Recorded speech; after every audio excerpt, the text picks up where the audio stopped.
Olá, estamos de volta com Invasão Ultimate, para aprendermos mais sobre os métodos distorcidos do criador. Mas a gente também terá Howard Stark revelando a verdade para seu filho Tony, que não gosta nada desse jogo. Mas primeiro, se você é novo no canal, deixe seu like e se inscreva no canal. Agora estamos no funeral de Obadiah Stane, que acontece alguns dias depois que ele foi morto no ataque em Lativeria, que tinha como alvo o criador. E no funeral vemos Howard Stark e seu filho Tony, aonde após o funeral os dois têm uma conversa que acredito que vai desempenhar um grande papel mais tarde. Enquanto estão lá, Tony diz ao pai que sente muito pelo que aconteceu, porque isso foi terrível, e ele sabe o quão próximo seu pai e Obadiah eram. Então Tony pergunta ao seu pai, o que vai fazer agora? E é interessante como a resposta inicial de Howard é apenas ele perguntando ao seu filho, e se eu te dissesse para fazer as malas, porque vamos pegar um avião e fugir para uma vida muito quieta, pequena e pacífica, o que é algo que Tony acha incrível, mas ele diz ao pai, isso não vai acontecer, né? Howard apenas responde, não, não vai. Mas então Tony diz a seu pai que ele viu o ataque na transmissão, mas então cortaram toda a cobertura, foi um blackout total, nada por um dia inteiro. Então de repente seu pai aparece com o corpo de Obadiah, o que faz Tony perguntar a seu pai, o que aconteceu em Lativeria? Então a partir daqui Howard conta a Tony o que aconteceu de lá. 2 dias atrás, após o ataque,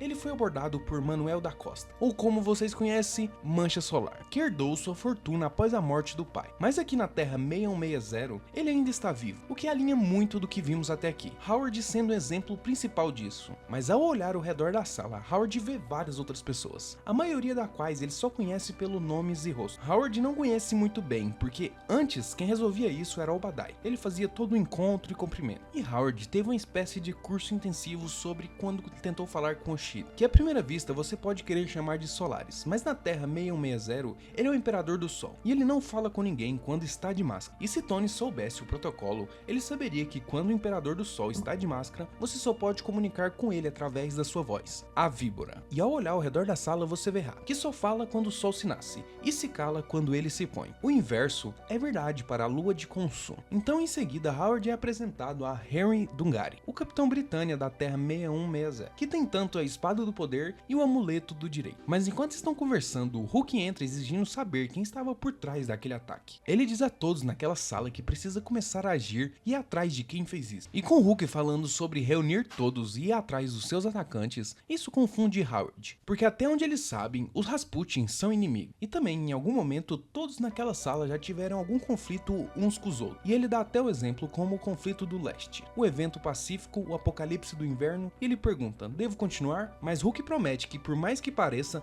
não há inimigos naquela sala. E ele fala que esse é o mundo como ele conhece, mas que na verdade entre os 7 territórios representados pelas pessoas naquela sala, cada um deles desempenha um papel do adversário, assim como Rasputin estão fazendo agora. E com o tempo, cada um deles terá sua vez, porque nos territórios, seus cidadãos terão algo a mais para focar, com seus olhos constantemente em ameaças de fora, em vez das pessoas focarem nas falhas internas. E todos naquela sala concordam com o criador, em manter o plano para um bem maior. E nesse momento, Howard Stark fica chocado, e diz a eles que isso pode ser a coisa mais traiçoeira que ele já ouviu. Mas o Hulk diz a ele que, para ser justo, nem todos concordam com tais presunções universais, porque ele acredita que algumas pessoas são capazes de alcançar um estado de calma interior, assim como ele fez, dedicando sua vida a isso. Mas a maioria das pessoas é incapaz de manter esse estado perpetuamente. Elas não conseguem lidar com o silêncio, não conseguem deixar suas ações ser inações, não conseguem manter a seriedade com todo o barulho histérico ao seu redor. E Hulk diz a Howard que é algo que ele gostaria que não fosse verdade, mas o criador intervém, dizendo, mas é e sempre foi assim. E o criador diz a eles, claro, focar nas deficiências da natureza humana torna mais fácil para aqueles nessa sala encobrir a razão maior por que fazemos isso. As pessoas pequenas nos odeiam, nós, os gigantes que mandam na região. Mas não é como costumava ser nas eras passadas. No passado isso não importaria. O poderoso só passaria por cima do impotente, se fosse necessário. Mas agora eles são coletivo e estão cientes de quantos deles existem. E é por isso que é necessário dar a eles algo a mais para focar, no que nos tornamos muito bom. E com o criador dando esse breve monólogo, Howard está mais ou menos tipo,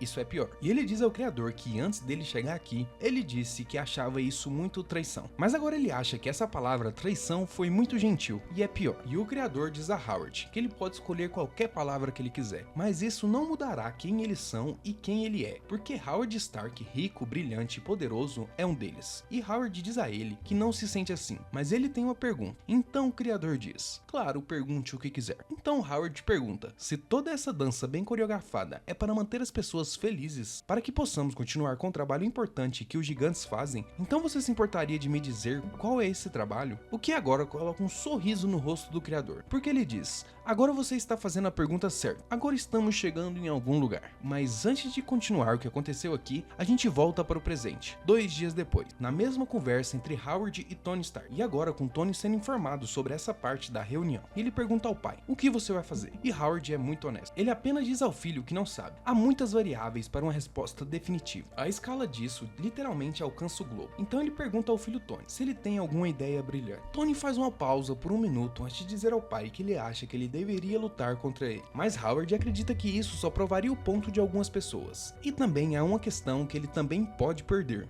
Mas seu filho, o jovem Tony, quer resolver isso, então ele diz ao pai que há o certo e o errado, e isso é errado. Mas Howard apenas diz a ele que ele está confundindo o certo e errado com o bem e o mal. E Tony pergunta ao pai se ele acha que Obadiah sabia disso. Howard diz que não sabe, mas gostaria de fingir que Obadiah não sabia, para que ele possa se lembrar dele como o homem que ele pensava que era, porque ele sabe que nunca terá uma resposta real para essa pergunta, pelo menos não de Obadiah, e ele não tem certeza sequer alguma. E com Tony apenas olhando para o pai, Howard pergunta: o que foi? E o Tony diz: você deveria lutar contra eles e vencer. Enquanto o helicóptero dele chega ao ponto onde Howard está preparando para pegar o Quinjet de volta a Lativéria, ele diz a Tony que ainda está processando tudo o que ele descobriu, e ele tem algumas ideias, mas ainda ele está pensando nas pontas por onde ele pode começar. Mas ele pede a Tony que lhe dê algumas semanas antes de ficar desapontado com o pai, e dê ao velho algum tempo antes que ele descubra o que vai fazer. Tony diz ao pai que ele pode ajudar, mas enquanto Howard embarca no Quinjet, ele diz ao Tony que a razão do exercício, a razão dele querer lutar e vencer, é que assim Tony vai poder viver melhor que eles. Mas ele promete que se precisar dele, avisará. E Tony responde com: antes de chamar o pai mais uma vez para dizer para ter cuidado, Howard responde: não é assim que as coisas funcionam, cuidado não vem com vitória. Palavras que Tony vai lembrar por um bom tempo. Agora, com Howard voltando a Lativéria, pulamos de volta um dia, quando Howard ainda estava em Lativéria, e o Criador levou ele para dentro da cidade, onde Howard perguntou ao Criador: onde estamos? O Criador respondeu: você nunca esteve dentro da cidade? Porque com o Criador já tendo saído do tempo e viajado pelo tempo, ele deveria saber disso, mas vocês lembram que uma parte do cérebro dele está faltando, com o resto espalhado pelo seu corpo? Como a gente viu na edição anterior, o Criador não tem todas suas memórias juntas ainda. Enquanto continuam, o Criador levou Howard para o que é considerado o canto mais escuro da cidade, e o Criador é honesto com ele, dizendo que isso é mais uma prisão, mas ele trouxe Howard aqui para mostrar com quem ele vai trabalhar, uma pessoa que alguns diriam ser o homem mais inteligente do universo, e essa pessoa é Reed Richards da Terra 616, que o Criador agora tem como Doutor Destino, o que de certa forma explica por que eles estão em Lativéria, mas também fornece um pouco mais de detalhes sobre o que vimos no registro de memórias do Criador, onde vimos Howard Stark marcado como controlável, assim como Reed Richards marcado como controlável, o que ainda me deixa curioso sobre a morte dos outros 3 membros do Quarteto Fantástico. Mas também com essa revelação, temos uma breve visão da resposta do Criador, a resposta de Reed do 616. Na edição, quando o Criador pergunta a Reed se ele pudesse fazer tudo de novo, se ele apagaria da existência, e o Reed Richards diz que sim, e o Criador falou que manteria isso em mente. O que agora parece que o Criador está fazendo é uma maneira mais alegórica. E agora vamos para o futuro distante, onde vieram múltiplos Capitões Américas, Visões e Thors, onde vemos um Capitão América dizendo: 4.000 anos de engenharia genética cuidadosa foram para nada. O desespero e o fim de todas as coisas estavam diante de nós, mas nós não cedemos.